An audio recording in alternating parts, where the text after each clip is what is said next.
Hello and welcome to Markets View at Deven Choksey, a podcast where we decode the financial markets. We take a deep dive into what's happening with the domestic market, how one should approach the domestic market, how are the global scenarios panning out, and how one should play out in the domestic market. So, as always, let's get started with the global market approach. Well, the global markets look weak this morning, and we have seen that the US markets did close overnight with losses, and the Asian markets have started with losses. To start with the GIFT Nifty, a negative start to the GIFT Nifty indicates a gap down start for the Indian markets. We see around 100 points downtrend in the GIFT Nifty, and it is trading lower along with the other Asian markets which are trading lower as well. Just like the domestic market, the result-specific impact on the global market is also seen. Particularly talking about Asian markets, the South Korea stocks fall after SK Inc's results. Australia shares hit one-year low. Talking about Nikkei, a downtrend of around 600 points is seen, along with the Hong Kong markets falling around 100 points. Similarly, the overnight cues for the US market seems to be weak. The Nasdaq 100 futures slide Wednesday evening following sharp sell-off. We saw around a 100-point downtrend in Dow Jones, a 60-point downtrend in the S&P 500, and a 300 points or even more downtrend in the technology-heavy index Nasdaq. So clearly, weaker signs coming in from the US markets as well. Considering the energy pack and the bullion market, the commodity space, talking about the oil prices, they settle up about 2% on worries about Middle East. Brent crude is trading at $89 to $90 a barrel. On the flip side, safe haven gold gains on Middle East conflict and US data is in focus as one of the important economic indicator actions. In the global market, we see gold and silver showing green signs of buying. The copper is still trading in red signals. The other important data points from the global market are the US 10-year bond yield, which is trading with an up move of around 13 basis points to 4.95. The US September new home sales data surged 12%, which is another economic indicator of action one needs to consider. Dollar index is seen at 106.5. So clearly it is a weaker session and weak sentiments are coming in from the global market, both Asia and US, along with the commodities space also showing concerns. One needs to consider that it is going to be a monthly expiry day for the domestic market and a lot of volatility will be seen. So it is very much vital to be cautious while taking any investment or trading decision. So this is how the global market scenario looks like. Now let us take a look at how the sentiments for the markets look like today. And don't forget, it's the monthly F&O expiry session as it is the last Thursday session of the month. Well, taking into consideration the yesterday's market scenario, it was a very difficult and challenging scenario for the market as across the indices there was downtrend and a lot of bloodbath with downtrend patterns in all the indices, making the market a weak market. Nifty closed at 19,120 levels, and now going forward, if Nifty 50 breaks 19,000 levels in the coming session, then 18,800, 18,900 can be the levels to watch on the downside, which also coincides with the long horizontal resistance trend line and 200-day EMA, which is exponential moving average. But in case of a bounce back, 19,300 is the immediate resistance which one needs to consider. So clearly, it was a weak market and sentiments look weaker as there is a lot of volatility we see. The Sensex was down around 500 points at 64,049, while the Nifty dropped around 160 points to close at 19,122 levels. Well, one can consider that the short-term trend for Nifty continues to be negative and, of course, volatility will be seen across the indices.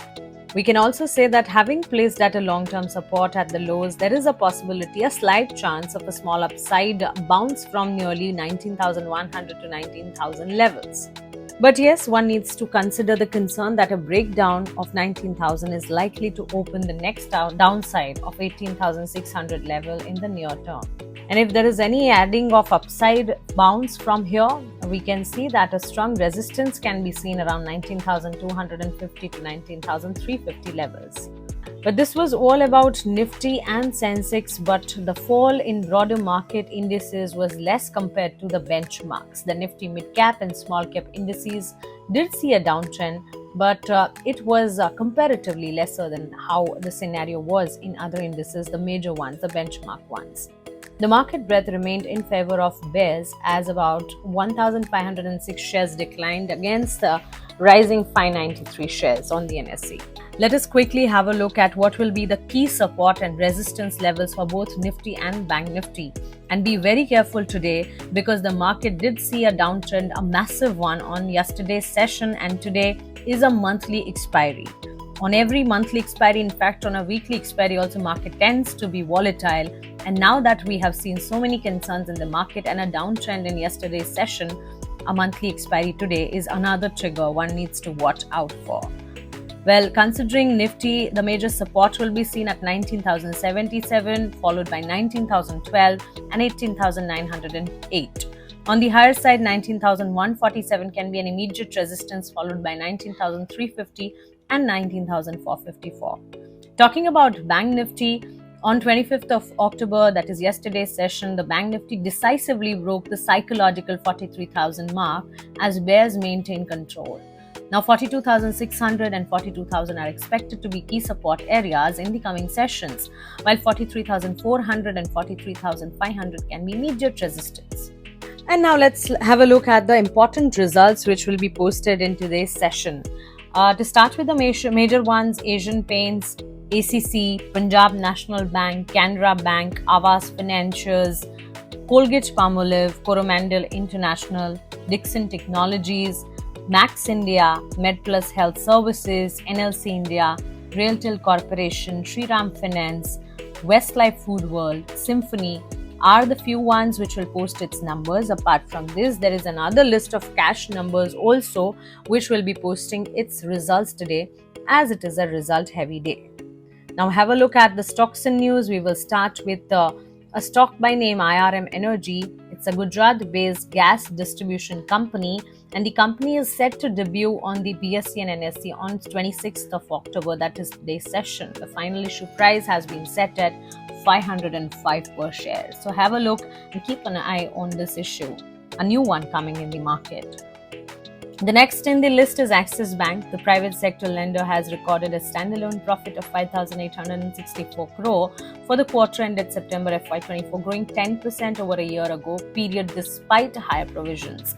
Net interest income grew by around 19% on a year-on-year basis at 12,315 crore during the quarter, with deposits rising 18% and advances up 23% on a year-on-year basis.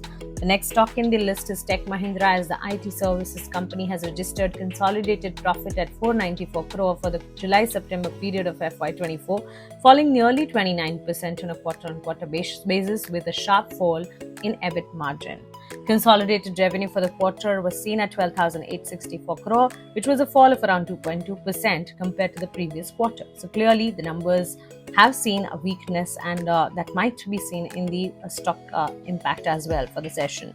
The next in the list will be Jubilant Foodwork, as the food service company has reported a massive 40% year-on-year decline in standalone profit, and the number comes at 72 crore, impacted by a sharp fall in the EBITDA margin.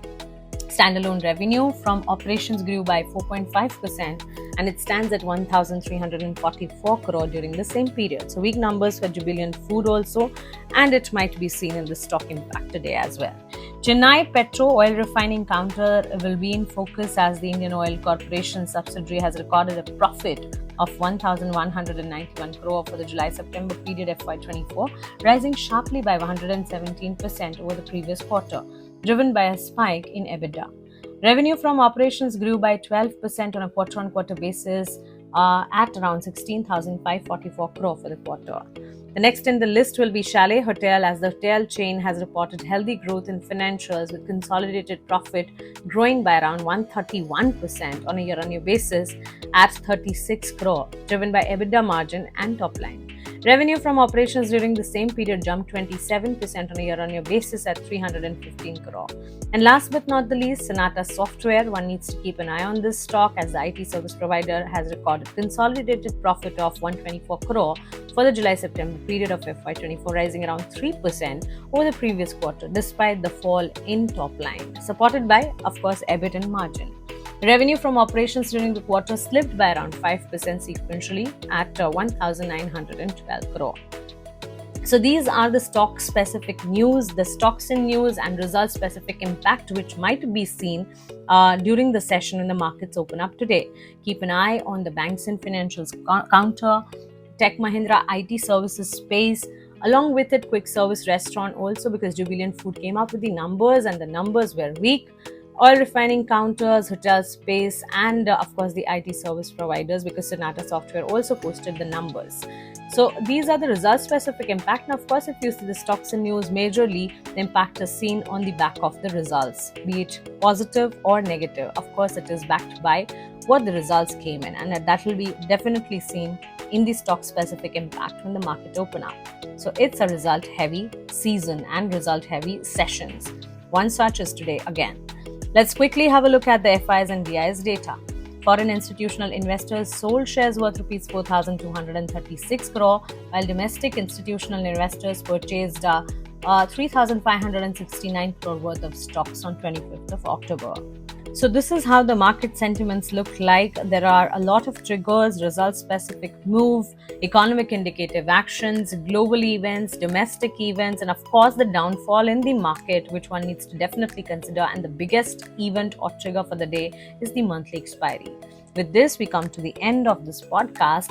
But as we always say, that during volatile scenarios, whatever the situation in the market be, one needs to be very cautious and one needs to consider research as the backbone of successful portfolio creation.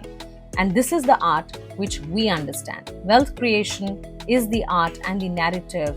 And our, of course, tagline is nurturing wealth. We believe in nurturing wealth of our masses, of our clientele. We at Deven Choksey have our exclusive research services which are powerful and successful. To avail our exclusive research services, we invite you to join us.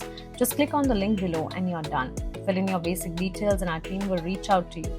So don't wait any further and embark on the wealth building adventure together. Thank you and have a nice day.